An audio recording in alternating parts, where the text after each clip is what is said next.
but there's nothing you could tell them. Just made a million, got another million on my schedule. No love for 'em, they could break it hard.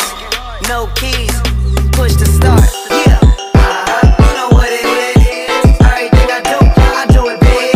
Yeah, screaming that's nothing. When I pulled off the lot, that's stunt. Stuck in my town, you see me, you know everything. Black and yellow, black and yellow, black and yellow, black and yellow. I put it down from the whip to my diamonds. I've been black and yellow, black and yellow, black and yellow, black and yellow. Yeah, you know what it is.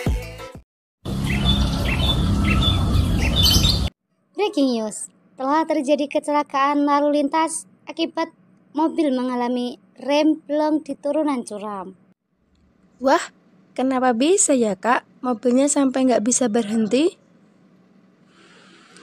Begini dek, saat mobil bergerak di jalan yang menurun, ada gaya gravitasi yang menariknya ke bawah.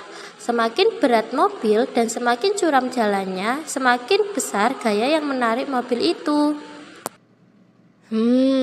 Jadi remnya nggak kuat untuk menghentikan gaya itu ya?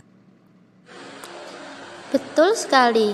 Itu sebabnya kita perlu tekanan yang cukup kuat dari rem untuk melawan gaya tersebut. Cara kerja rem mobil adalah dengan menggunakan tekanan hidrolik.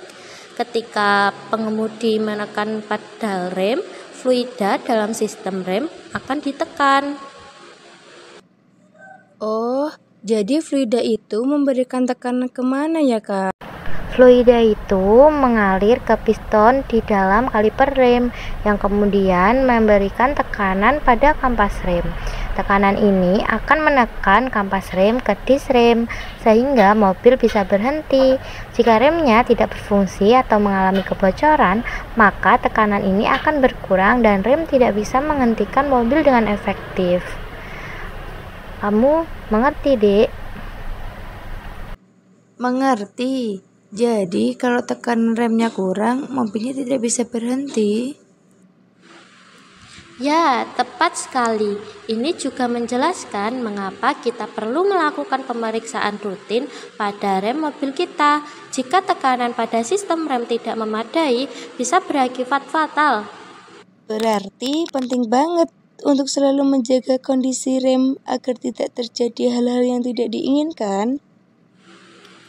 Betul. Dan besok kakak yakin kamu akan belajar lebih dalam tentang ini di sekolah.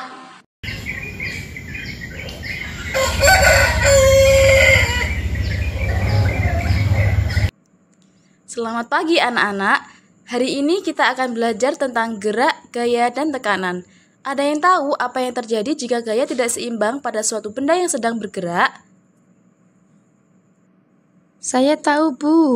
Kalau gaya pada benda lebih besar ke satu arah, benda itu akan terus bergerak ke arah tersebut.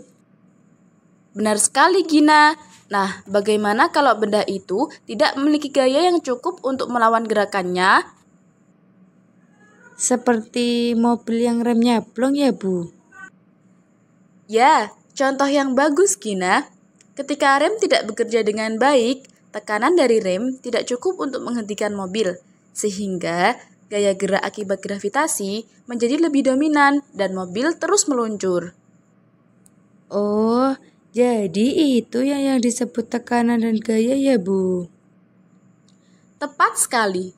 Tekanan dan gaya sangat berhubungan, terutama dalam hal menghentikan atau menggerakkan benda. Nanti kita akan melakukan percobaan untuk melihat bagaimana gaya dan tekanan bekerja. Siap semuanya? Siap, Bu.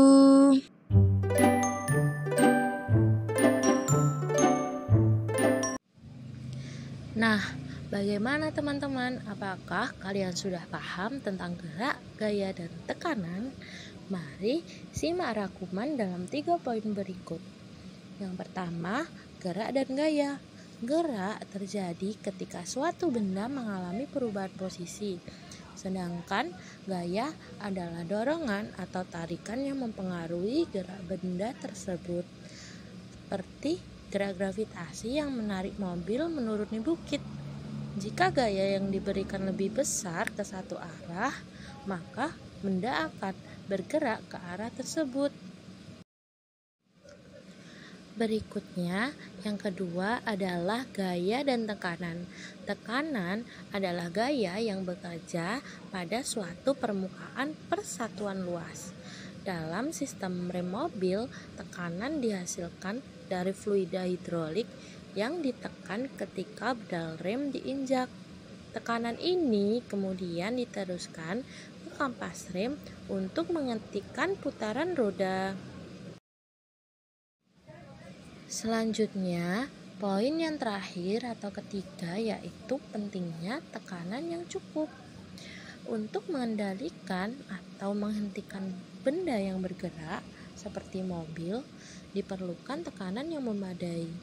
Jika tekanan pada sistem rem tidak cukup, seperti misalnya karena kebocoran, maka gaya gravitasi akan lebih dominan, sehingga mobil sulit dihentikan, berpotensi menyebabkan kecelakaan. Poin-poin ini menjelaskan bagaimana gerak, gaya, dan tekanan saling berhubungan dan penting dalam situasi sehari-hari, terutama terkait keselamatan. Nah, sudah jelas kan? Untuk lebih mendalami pemahaman, kalian dapat melakukan pembuktian di rumah pada beberapa contoh gerak, gaya, dan tekanan dalam kehidupan sehari-hari. Selamat belajar dan terima kasih sudah menyimak video ini. Sampai jumpa lagi teman-teman.